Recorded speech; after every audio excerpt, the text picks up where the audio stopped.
Santa Hunters is a 2024 film directed and written by Richard James and Natalie Rose, and we have a cast including Slater, Janelle Bailey, Andrew Lowe, Tom Macpherson, and many, many others. The cast is great, the acting is brilliant, absolutely no problems there.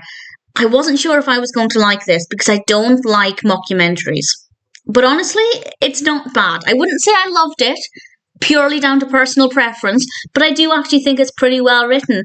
And just for information, in case anybody is in the UK and wanting to watch this, on Letterboxd, it doesn't look like it's anywhere streaming, but it's actually on Tubi. They've linked up the wrong film, so I was actually about to watch the 2014 Santa Hunters. But when I clicked onto the Tubi link, it was actually the 2024 one. So just FYI, if you're looking to find this in the UK, currently, if you want to watch it, it is on Tubi. And honestly, it's not bad. It's about 3 people who are trying to find Santa Claus and prove Santa Claus's existence. And as a concept, I quite like it.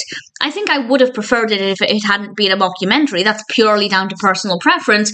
But I do think they handled the mockumentary aspect pretty decently, as well as can be for my personal opinions. I don't really like the style, but that's not the film's fault. If you like mockumentaries, chances are you're going to like that part of it.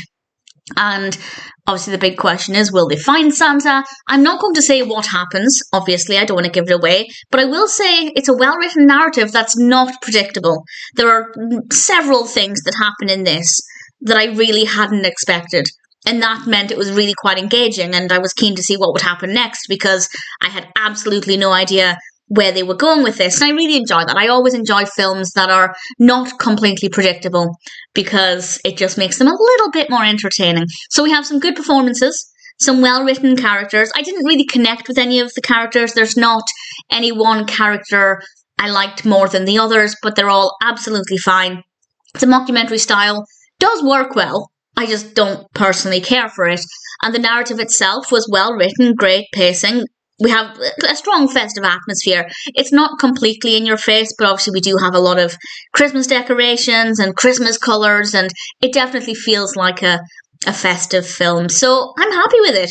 If you've considered watching it, but thought not really a huge fan of mockumentaries, I'd say it's probably still worth watching because there are so many other elements that are really well done that doesn't really become an issue. At least for me, I was able to enjoy it despite the mockumentary aspect.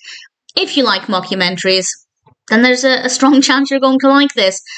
As I said, I didn't think I was watching this. I thought I was watching the 2014 version, but it's linked up incorrectly on Letterboxd. And while I would still like to see the 2014 Santa Hunters, not the same film, they're not connected at all. While I still want to see that one, I'm glad that I watched this. It was a surprise find, a decent experience, and if it sounds like a film that might appeal to you, I'd say give it a go. It's not too bad.